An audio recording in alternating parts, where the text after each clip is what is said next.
अशा प्रकारची मटार पनीर मिक्स भाजी एकदा नक्की ट्राय करून बघा। व्हिडिओ आवडल्यास लाईक करा, शेअर करा आणि सबस्क्राईब करा।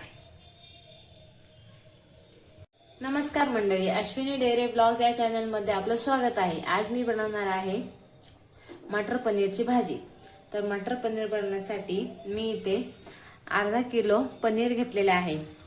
इथे थोडेसे हे मटर घेतलेले आहे, बारीक चिरलेला टोमॅटो घेतलेला आहे, बारीक चिरलेला कांदा, किसून खोबरं घेतलेलं आहे, अद्रक लसूण पेस्ट, पनीर टिक्का मसाला घेतलेला आहे, मिरची पावडर, हळद, चवीप्रमाणे मीठ, दालचिनी, लवंग, मिरी आणि विलायची हे खडे मसाले घेतलेले आहे, तमालपत्र घेतलेले आहे, पावशर दूध घेतलेले आहे आणि गरजेप्रमाणे तेल। तर आता मी कांदा खोबरं हे भाजून त्याची पेस्ट करून घेते आणि टोमॅटोची प्युरी करून घेते आणि पनीरला हळद, मीठ आणि मिरची पावडर लावून हे फ्राय करून घेते। अशा प्रकारे मी पनीरला आता हळद, मीठ आणि मिरची पावडर चोळून घेतलेले आहे। आता मी फ्राय करून घेते। आता फ्राय बनवण्यासाठी मी इथे पॅन गरम करून घेतलेला आहे, त्यामध्ये मी थोडंसं तेल टाकून घेते। त्यानंतर एक एक करून पनीरचे तुकडे टाकते।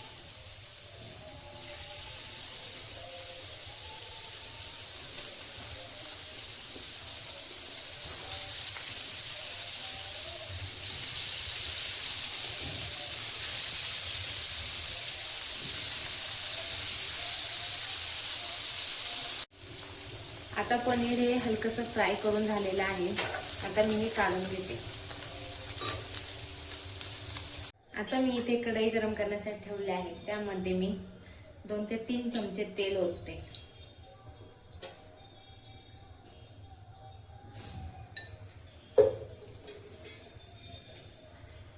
तेल हे चांगलं गरम करून घेते। तेल हे चांगलं गरम करून घेतलेलं आहे। आता त्यामध्ये मी तमालपत्र आणि बाकीचे खडे मसाले ऍड करते।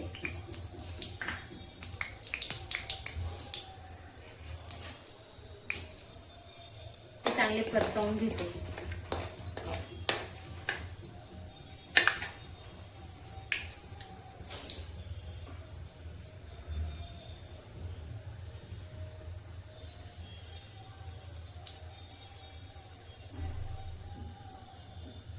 आता त्यामध्ये मी टोमॅटोची प्युरी ऍड करते।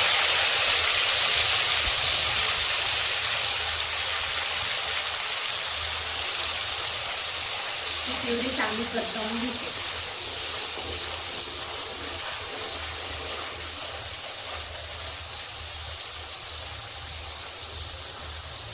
आता टोमॅटोची प्युरी ही चांगली परतून झालेली आहे। आता त्यामध्ये मी अद्रक आणि लसूणची पेस्ट ऍड करते।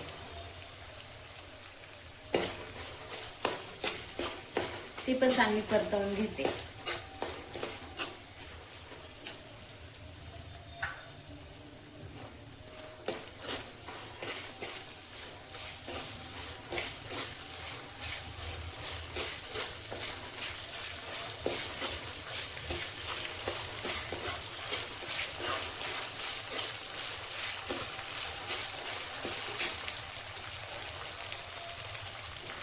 आता त्यामध्ये मी मसाले ऍड करते।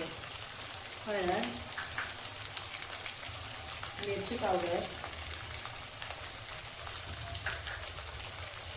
आणि पनीर टिक्का मसाला,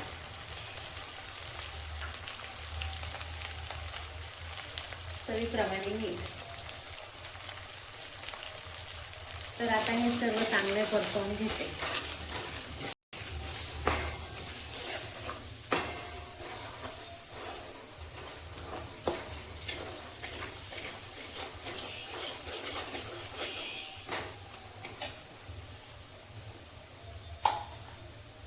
आता त्यामध्ये मी पुन्हा कांदा आणि खोबरं यांचं वाटण ऍड करते।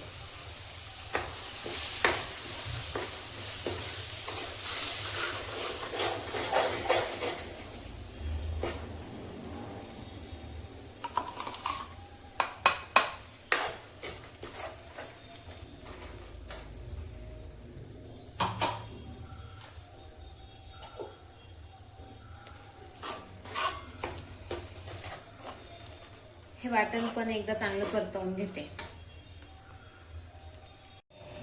आता मसाला हा चांगला परतलेला आहे, तर त्यामध्ये मी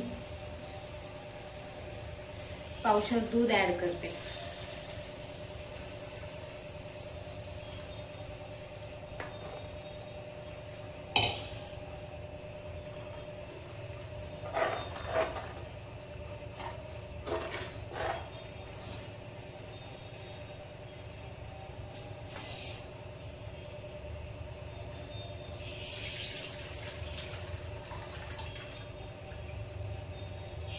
त्यानंतर त्यामध्ये मी मटर टाकते.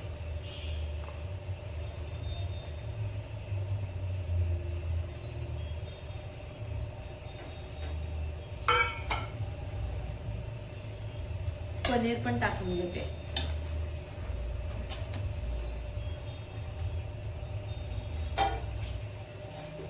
हे सर्व एकदा चांगलं मिक्स करून घेते.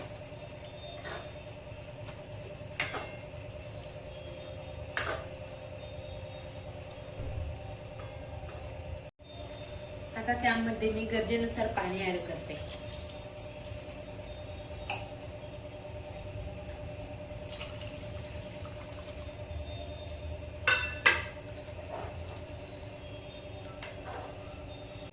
मी गरजेनुसार पाणी ऍड केलेलं आहे. आता या भाजीला चांगली उकळी घेते.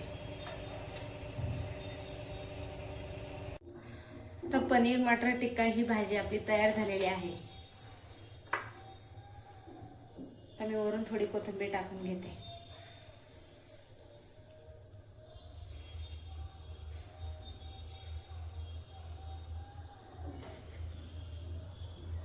आता मी गॅस बंद करून घेते. गॅस बंद केल्याच्या नंतर त्याला वरून थोडं बटर टाकायचं.